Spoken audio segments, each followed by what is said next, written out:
안녕하세요. 까치살모입니다. 드디어 괴물 탄도미사일인 현무5가 실전 배치되었다는 소식이 나왔는데요. 그래서 오늘은 오랜만에 현무5에 대해서 분석해볼까 합니다. 여러분도 알겠지만 북한은 핵무기로 무장을 하고 있고, 그래서 많은 사람들은 우리도 핵무기로 무장을 해야 한다고 이야기합니다. 그러면서 현무5 같은 무기도 결론은 핵무기가 아니기 때문에 쓸모없다고 주장을 하는 사람들도 있는데요. 그 사람들은 우리 현무5가 가지는 진정한 의미를 모르는 사람들입니다. 결국은 북한의 김정은 입장에서는 평양에 핵폭탄이 떨어져서 수십만 명의 북한 사람들이 죽는 게 큰 위협이 되지는 못합니다. 김정은에게 있어서 북한 주민 수십만 명이 죽는 것보다도 더 위협이 되는 건 바로 김정은 자신의 목숨을 노릴 수 있는 무기이고, 결론은 현무5는 김정은의 목숨을 노릴 수 있는 무기이기 때문에 북한 입장에서는 핵무기보다도 더 위협이 되는 무기입니다. 그래서 현무5가 가지는 의미는 남다른데요. 그래서 오늘은 현무5가 실전에 배치된 만큼 현무5의 성능을 분석해보고 그 가치에 대해서 이야기해볼까 합니다. 그 전에 앞서서 이번에 모로코에서 우리 흑표 전차 400대를 도입할 거라는 소식이 나왔는데요. 이 소식은 이미 며칠 전에 나온 소식이고, 그래서 이미 우리나라의 국내의 여러 매체에서 기사를 전하고 있는데요. 그런데 아마 여러분들도 기사를 보신 분이 많을 것이고, 그래서 제가 왜 이 이야기를 하지 않는 건지 의아해할 분들도 있을 것 같아서 이야기는 하는데요. 이게 어떻게 된 거냐면 작년에 모로코의 산업통상부 장관이 우리나라에 방문을 했고, 그 당시 모로코 장관이 우리나라의 흑표에 관심을 표했다는 이야기가 있었습니다. 실제로 우리나라의 산업통상부 장관과 회담하는 자리에서 우리 측 인사들은 모로코 장관에게 흑표 전차와 장보고 3 잠수함 그리고 천공 대공 미사일과 K9 자주포에 대해서 설명을 하기도 했는데요. 그러다가 최근에 모로코 현지 언론에서 우리 흑표 전차 400대와 그리고 천공 미사일의 도입을 검토하고 있다는 소식이 나온 것입니다. 그리고 바로 우리나라의 국내 언론들은 이걸 다루고 있는 건데요. 그럼 왜 저는 이 문제에 대해서 관심이 없느냐라고 했을 때, 이건 말 그대로 모로코 정부에서 검토만 하고 있는 것입니다. 아직은 모로코 현지 정부에서 검토만 하고 있고, 우리 방산업체들과 뭔가 협상을 하고 있는 단계가 아닙니다. 당연히 모로코에서 우리 전차의 도입을 검토할 수 있죠. 그런데 지금은 말 그대로 모로코 내부에서 검토만 하고 있는 것이기 때문에 모로코가 정말 우리 흑표 전차를 도입할 건지는 좀 더 두고 봐야 합니다. 그리고 만일 모로코가 조금이라도 우리 흑표를 도입할 생각이 있으면 그때 우리 업체와 접촉을 하겠죠. 그래서 모로코가 흑표 전차를 도입할 건지는 그때 가서 이야기해도 전혀 늦지 않습니다. 참고로 모로코 육군에서는 중국제 전차와 벨라루스로부터 도입한 T-72 개량형 전차와 그리고 미국의 M-60 전차 등 잡다한 전차를 운용하고 있는데요. 중국제 전차는 VT-1을 도입해서 운용했었는데 지금은 운용을 중단했다는 것 같고요. 그래도 역시 현재 모로코군의 주력 전차는 미국으로부터 도입한 M1A1 전차 200대입니다. 여기에 더해서 모로코는 M1A2 셉투3 전차 162대를 도입하는 사업을 하고 있고 2023년부터 점진적으로 배치가 진행 중입니다. 그래서 이 M1 전차들이 모로코 육군의 주력 전차들인데요. 아마 우리 흑표를 도입한다면 모로코군이 운용하고 있는 T-70이나 각종 잡다한 구형 전차들을 대체하게 될 것입니다. 그러나 현 시점에서는 모로코 육군은 M1A1 전차를 2015년경에 도입하고 M1A2 셉투3 전차를 실전 배치하기 시작한 지 얼마 안 된 상태라 또 다시 신규 전차를 도입할지는 미지수네요. 아무튼 그래서 현 시점을 기준으로 우리는 흑표 전차를 판매하기 위해서 우리는 모로코와 아무런 협상도 하고 있지 않고 있는 상태이고 단지 모로코 내부에서 검토 단계에 불과합니다. 그래서 아마 실제로 도입한다고 해도 한참 뒤에 이야기가 될 것이고 실제로 도입할 가능성도 지금으로서는 10%도 안 될 것입니다. 그래서 굳이 제가 이 이야기를 하지 않은 것입니다. 그리고 이번에 디트로이트 오토쇼에서 미 육군의 M1 E3 전차의 첫 시제품이 공개되었는데요. 사진을 보시면 이러합니다.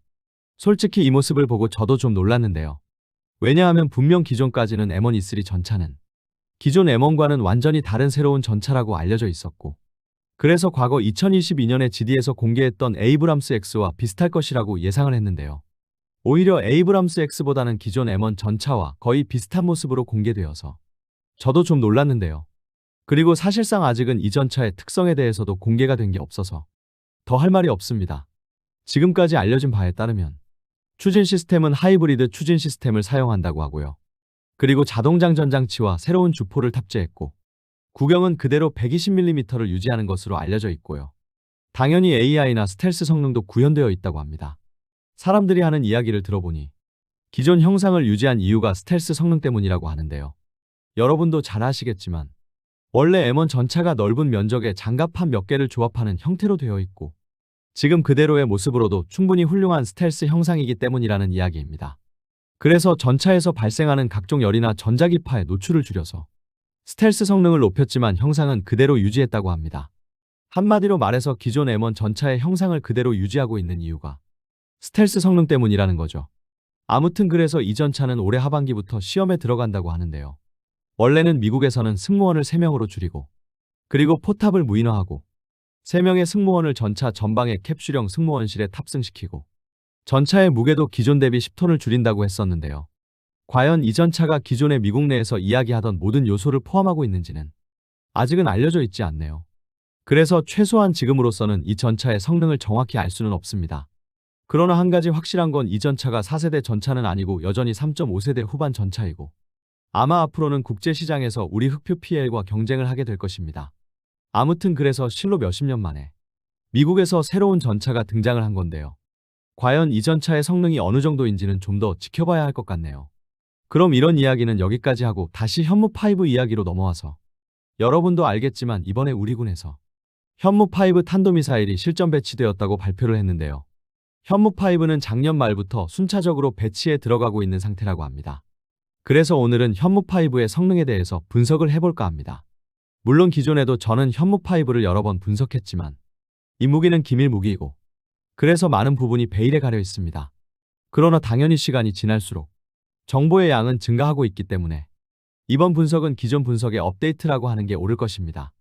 우선 현무5 탄도미사일의 발사 차량의 차대부터 분석을 해보면요. 현무5는 이번에 실전 배치되었지만 현무5 차량은 미사일보다 더 빨리 완성이 되어서 2024년 10월 국군의 날 행사에서 공개가 되었는데요. 우선 현무5의 차대도 우리 군에서 전혀 사용하지 않던 새로운 차대는 아니고 많은 사람들이 우리 군에서 많이 운용하는 K900 계열의 차대를 확장했을 거라고 이야기하는데요. K900 계열은 기아에서 만든 군용 차량으로 기존 K800 계열 차량의 후속 차량인데요. 이 차량은 전차 수송 트럭이나 그리고 대형 견인 트럭이나 현무3 순항미사일 발사 차량 등으로 이용되고 있고 기아에서 기본 차대를 만들고 한화에서 이 차대를 바탕으로 탄도미사일 발사 차량으로 개량을 했을 거라고 하는데요. 참고로 우리나라의 모든 미사일 발사 차량은 기본적으로 적의 소총탄을 방어할 수 있는 방어력을 가지고 있습니다. 그래서 현무5도 적의 소총탄 정도는 방어할 수 있을 것으로 예상을 하고요. 특히 국군의 날 퍼레이드에서 이 차량은 측면 기동을 선보이기도 했는데요. 이런 기능은 조선소에서 운용하는 메가 블록을 옮길 때 쓰는 트랜스포터에 있는 기능인데요. 결론은 이게 이 차량의 약점이 무엇인지도 아주 잘 보여주는 건데요. 이 차량이 이런 기능을 가질 수밖에 없는 이유는 이 차량은 K900 차대를 기반으로 했지만 현무5를 탑재하기 위해서 차대를 연장했고 그래서 차량의 크기가 지나치게 커져서 고속도로 등 주요 도로를 주행하는데 엄청나게 제약을 받습니다. 그리고 바로 측면 기동은 이런 문제점을 해결하기 위한 고육지책이라고 할 수 있고 사실상 그래서 우리나라에서는 현무5 탄도미사일 이동식 발사대보다 더 큰 이동식 발사대를 운용을 할 수 없다고 보시는 게 옳을 것입니다. 한마디로 말해서 현무5 차량이 우리가 운용할 수 있는 가장 큰 차량이라는 소리입니다. 왜냐하면 이보다 더 커지면 주요 도로를 주행하는 게 불가능해지기 때문입니다. 그러면 아마 무슨 소리냐 북한은 화성 18 같은 대륙간 탄도미사일을 탑재하는 이동식 발사대도 있지 않느냐라고 할 수 있는데요. 그래서 그 북한의 대형 이동식 발사대는 장거리 이동이 불가능합니다. 북한의 대형 이동식 발사대가 자력으로 겨우 이동할 수 있는 거리는 수백 미터에 불과하고 도로를 주행하는 야전 기동은 아예 불가능합니다. 그에 반해서 우리의 현무5 차량은 고속도로를 활용해서 한 번에 수백 킬로미터도 이동할 수 있는 실질적인 야전 기동 능력을 가지고 있는 것이고요. 그래서 북한이 현무5 차량보다 더 큰 이동식 발사대를 가지고 있다고 해서 우리도 가질 수 있다는 건 있을 수도 없는 일입니다. 그리고 현무5 차량은 기본적으로 콜드런치 방식인데요. 미사일을 발사할 때는 핫런치가 있고 콜드런치가 있는데요. 쉽게 이야기해서 미사일 스스로가 발사대를 벗어나는 방식은 핫런치라고 하고 발사대에서 가스로 미사일을 우선 밀어 올려주고 미사일이 발사대를 떠난 다음에 점화되는 걸 콜드런치라고 하는데요. 우리의 다른 탄도미사일들은 전부 핫런치인데 현무5만 콜드런치입니다. 그 이유는 현무5는 너무 크기가 큰 미사일이고 그래서 만일 미사일 스스로가 추진력을 발휘해서 발사대를 떠나게 되면 너무 강력한 추진력으로 인해서 발사대 등 주변에 피해를 줄 수 있기 때문입니다. 그래서 우리나라 탄도미사일 중에서 현무5만 유일하게 콜드런치로 만들었고 그래서 이론적으로 따지면 현무5는 사실상 어디에서나 발사가 가능합니다. 그래서 필요하다면 지하기지를 벗어나자마자 바로 발사하는 것도 가능한데요. 그럼 왜 다른 미사일들은 현무5처럼 콜드런치로 발사대를 만들지 않았을까요? 그 이유는 무게 때문입니다. 콜드런치를 사용하기 위해서는 강력한 가스압을 형성해서 무거운 미사일을 밀어올려줄 수 있는 능력이 필요하고, 그래서 그로 인해서 발사대 자체의 무게가 대폭 증가하게 됩니다. 그래서 다른 미사일들은 상대적으로 미사일의 크기도 작고 당연히 추진력도 약하기 때문에 한런치로 만들어서 발사대의 무게를 줄여서 기동성을 높여주었지만, 현무5는 미사일이 너무 크기 때문에 발사 시에 추진력이 너무 강해서 도저히 한런치로는 안 되니까 콜드런치로 개발을 한 것이고, 그로 인해서 발사대의 무게는 증가했고, 또 그로 인해서 기동성이 떨어지게 된 것입니다. 그래서 현무5의 콜드런치는 어쩔 수 없는 선택이라고 보시면 됩니다. 그리고 바로 이 발사대에 탑재되는 현무5 탄도미사일인데요. 이 미사일의 크기는 이미 상당히 잘 알려져 있고, 그래서 이 미사일과 비견되는 미사일이 몇 종류가 있는데요. 우선 우리의 현무5와 가장 크기가 비슷한 미사일로 가장 많이 비교되는 건 구소련의 SS-20, 그러니까 RSD-10 파이어니어와 미국의 미니트맨 3 대륙간 탄도미사일입니다. 우선 파이어니어의 재원을 이야기 드리면 길이 16m, 직격 1.8m, 미사일 중량 37톤에 최대 사거리 5,500km의 3개의 다탄두를 가진 다탄두 미사일이고요. 그리고 미니트맨 3는 1970년에 개발되어서 지금도 미군의 주력 대륙간 탄도미사일로 사용되는 미사일로 길이는 18.5m에 직경은 1.7m, 무게는 35.3톤이고 최대 사거리는 13,000km입니다. 그럼 우리 현무5의 재원은 어떻게 되느냐라고 했을 때, 현무5는 길이는 16m에 직경은 1.6m이고 무게는 36톤입니다. 그래서 보시면 알겠지만 현무5는 러시아의 다탄두 중거리 탄도미사일과 그리고 미국의 대륙간 탄도미사일과 비슷한 크기를 가지는 미사일인데요. 그러나 당연히 현무5는 러시아나 미국의 미사일처럼 사거리가 수천 킬로미터가 되지는 않고 대신 엄청나게 무거운 탄두를 가지고 있습니다. 그래서 현무5의 탄두는 무려 8톤이나 한다고 하는데요. 그리고 이 탄두는 무려 지하 100m를 관통할 수 있다고 알려져 있어서 지하 60m를 관통한다고 알려진 미국의 GBU-57 MOP보다도 더 높은 관통력을 가지고 있습니다.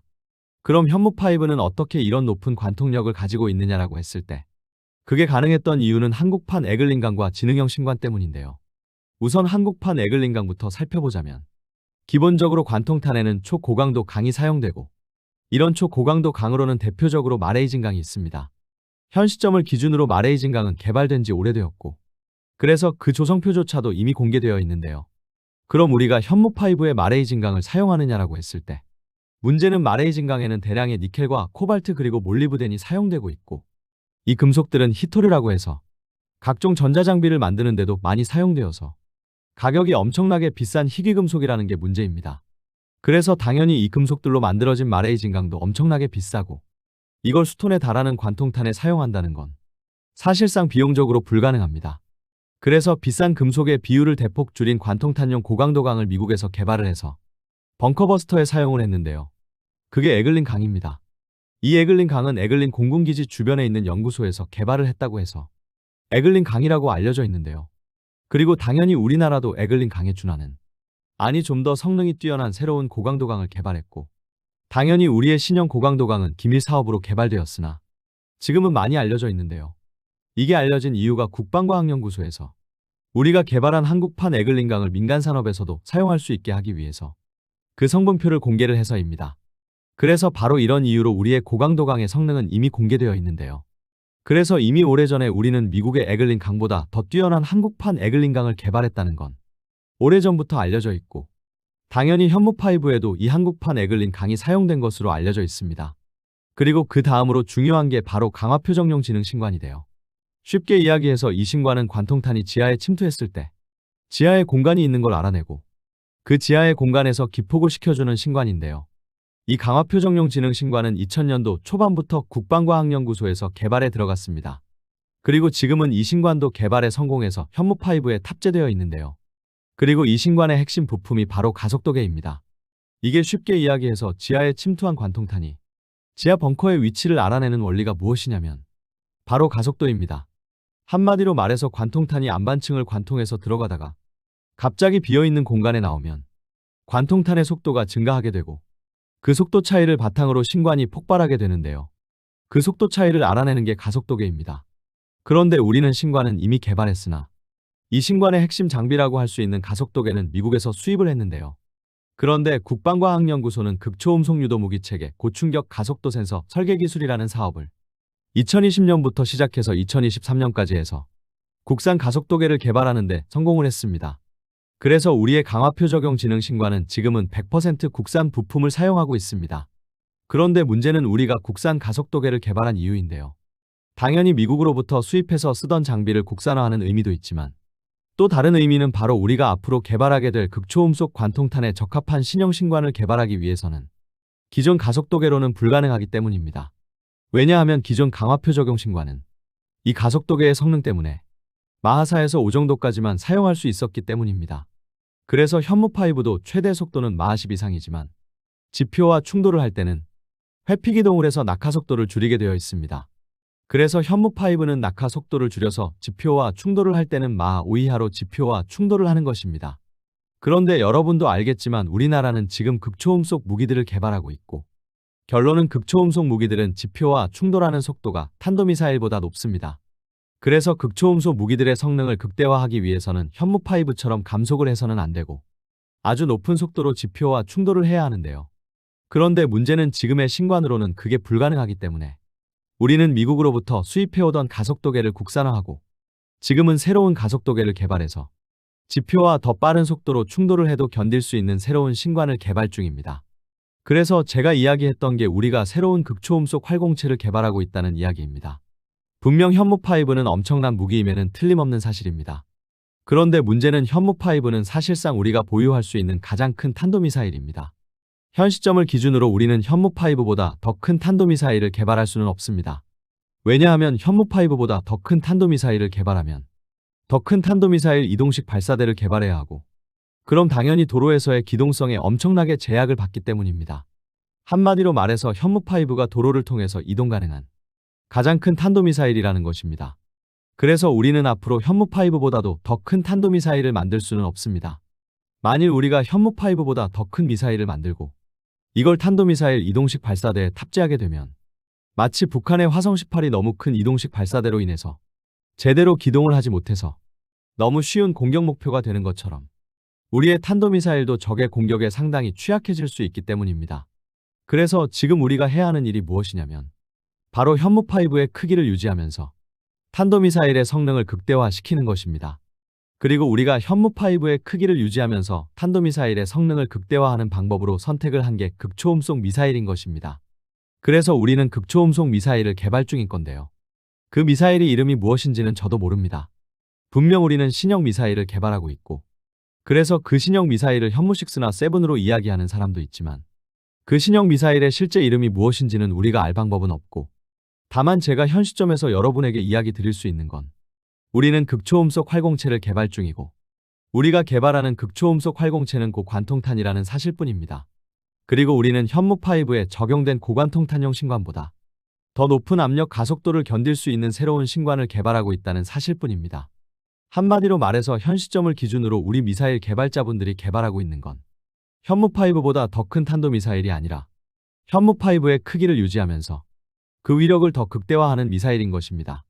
그리고 이렇게 개발된 우리의 괴물 미사일들은 북한의 핵위협에 대응해서 북한을 응징할 수 있는 무기로 자리 잡을 것입니다.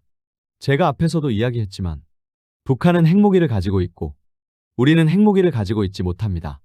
그래서 지금도 우리도 핵무장을 해야 한다고 주장을 하는 분들이 많지만 최소한 현무5와 그 후속 미사일들은 북한의 김정은에게 있어서는 핵무기보다도 더 큰 위협으로 자리 잡을 것입니다. 그 이유는 현무5는 김정은을 죽일 수 있는 무기이고 김정은 입장에서는 북한 주민 수십만 명을 죽일 수 있는 핵무기보다도 더 공포스러운 무기로 여겨질 수밖에는 없습니다. 실제로 그래서 지금 김정은도 현무5가 실전 배치됨으로 인해서 더 이상 지하벙커에 숨는 걸 포기하고 지금은 북한에서도 이동식 지휘시설을 개발하고 있다고 합니다. 그래서 앞으로 김정은은 현무5 때문에 지하벙커에 숨지 못하고 이동식 지휘시설을 이용해서 도망다니게 되었다는 것입니다. 그리고 바로 우리 참수부대는 이동식 지휘시설로 계속 도망치는 김정은을 추적해서 제거할 수 있는 작전을 준비를 하고 있고요. 바로 이렇게 된 게 전부 현무5가 존재하기 때문인 것입니다. 그래서 우리와 김정은 입장에서는 현무5는 핵미사일 이상의 위력을 가진 무기라고 할 수 있습니다. 그리고 이렇게 개발된 현무5는 한화에어로스페이스의 보훈 공장에서 양산에 들어갔으며 한화 측 주장에 따르면 연간 최대 70발을 생산할 수 있다고 했고 우리 군에서는 최종적으로 200발을 생산해서 배치할 것이며 미사일 사령부 예하부대인 1200대대에 배치된다고 알려져 있습니다. 오늘은 현무5에 대해서 이야기해봤는데요. 분명한 건 북한은 핵무기를 보유했고 우리나라는 핵무기를 보유할 수 없는 게 현실입니다. 그렇다고 우리가 보유한 모든 무기가 핵무기가 아니기 때문에 쓸모없다는 이야기는 있을 수 없고요. 최소한 현무5만큼은 김정은에게 있어서는 핵무기보다도 더 무서운 무기일 거라는 것입니다. 이상 영상 봐주셔서 감사합니다.